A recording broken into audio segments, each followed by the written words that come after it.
Amado paroquiano, paroquiana, amados amigos, sexta-feira, 18 de março, meditemos juntos a palavra de Deus, hoje com a nossa missa penitencial, às 5h30 da manhã, um dia de muita graça e bênção. Eu quero convidar você, na próxima sexta-feira, a fazer essa experiência da missa penitencial, às 5h30 da manhã, ofertando um pouco do seu descanso, para juntos rezarmos a Santa Missa, que começa às 5h30 e termina às 6 da manhã. Também fizemos, após a missa, como de costume, com aquelas pessoas que podem, a meditação da Via Sacra. Você pode estar rezando conosco todas as sextas-feiras. Amém, amados? Coragem! Vamos então meditarmos a palavra do Senhor. Em nome do Pai, do Filho e do Espírito Santo. Amém. A graça e a paz de Deus, nosso Pai, e de nosso Senhor Jesus Cristo, na comunhão do Espírito Santo, esteja sempre convosco. Bendito seja Deus que nos reuniu no amor de Cristo.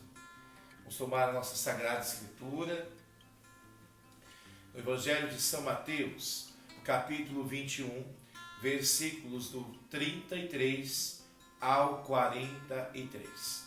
Depois vamos saltar para o versículo 45 ao 46. Ouçamos.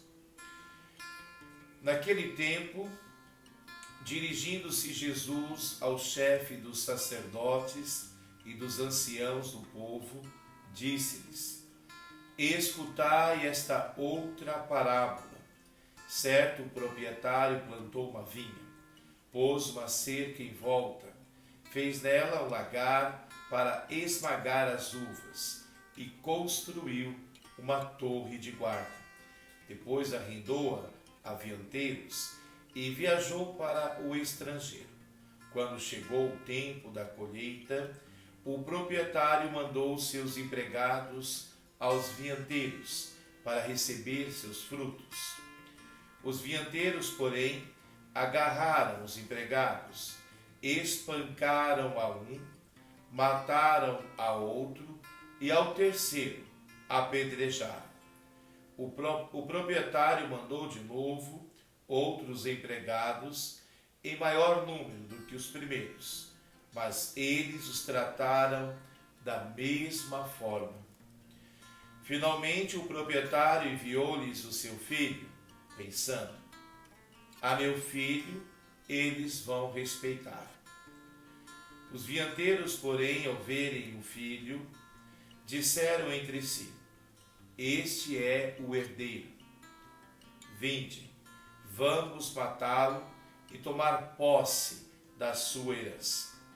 Então agarraram o filho, jogaram-no para fora da vinha e o mataram. Pois bem, quando o dono da vinha voltar, que fará com esses vianteiros? Os sumos sacerdotes e os anciãos do povo responderam: com certeza mandará matar de modo violento esses perversos e arrendará a vinha a outros vianteiros, que lhe entregarão os frutos no tempo certo. Então Jesus lhes disse: vós nunca lestes nas Escrituras a pedra que os construtores rejeitaram, tornou-se a pedra angular? Isto foi feito pelo Senhor, e é maravilhoso aos nossos olhos.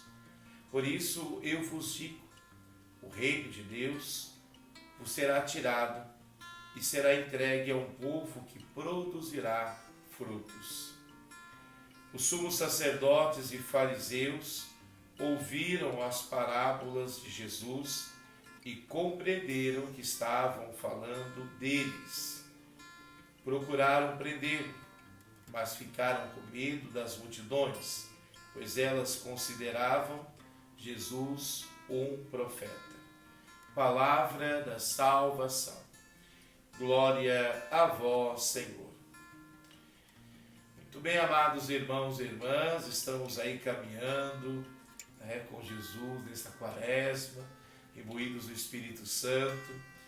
E neste evangelho de hoje, Jesus nos conta mais uma parábola, nos falando justamente da rejeição do reino de Deus, né, da rejeição do nosso Salvador. Não apenas na época de Jesus, os fariseus, doutores da lei, sacerdotes, mas ainda hoje, né, há muitos irmãos e irmãs que rejeitam a Jesus Cristo, pedra angular. E por que rejeitam a Jesus Cristo? Porque estão tão voltados às suas necessidades, assim como esses vianteiros, que querem, aos poucos, matar o reino de Deus em si, né?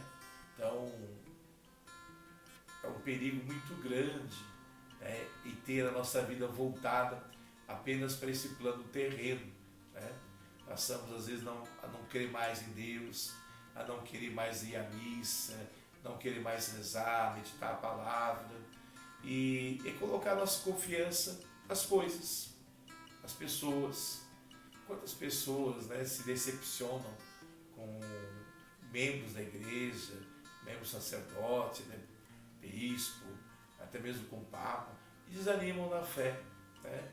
Porque a sua confiança não está no Senhor, não está naquele que é o nosso rochedo, a nossa fortaleza, aquele que é esta pedra angular, da qual emana a fortaleza para que toda a construção da fé esteja firmada, né? Que é Cristo. Hoje ouvimos desta parábola, né, um ensinamento que podemos levar fortemente para a nossa vida, né? O que nós estamos fazendo na nossa vida? Como estamos vivendo o nosso ser cristão, né, nesta vida? Estamos excluindo o reino de Deus da nossa experiência, né? Estamos tão voltados a nós mesmos que não temos tempo para voltar o nosso olhar para Deus. Aí não adianta ficar com raivinha, né? O evangelho terminou hoje, que os fariseus, doutores, ficaram com raiva, porque perceberam que Jesus estava dando uma indireta para eles. Às vezes, quando ouvimos o evangelho e a palavra mexe conosco, vem rapidamente aquele sentimento de raiva, né? O padre está falando coisas assim que é impossível de ser vivido, né? Então não é ter raivinha, não, né? É ter um coração contrito.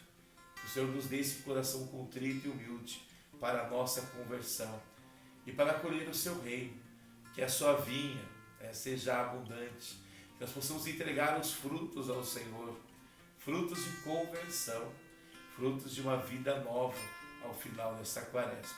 Amém, amados? Que você e sua família tenham uma sexta-feira feliz e abençoada.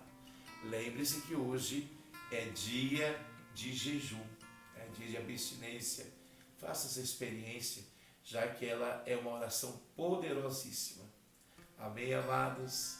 Vamos continuar nossa meditação, né, com São Tomás de Aquino, nesse tempo da quaresma. Alguns irmãos e irmãs já baixaram o PDF, tem aqui no link abaixo, na descrição, você pode estar baixando. E também foi enviado o PDF via WhatsApp para os irmãos e irmãs. Se alguém quiser ainda, eu posso estar enviando. É só mandar a mensagem. Então, nesse 17º dia da meditação, nós temos aí o tema, o Santo Sudário. Todo mundo sabe que o Santo Sudário é aquela imagem impressa de Jesus, né? A face, o corpo de Jesus ressuscitado, o tecido. Então vamos ouvir aqui Mateus 27:59. José, tomando o corpo, envolveu no lençol branco e depositou no seu sepulcro novo. Por este sudário, designa-se 3 coisas em sentido místico. Primeiro, a carne puríssima de Cristo,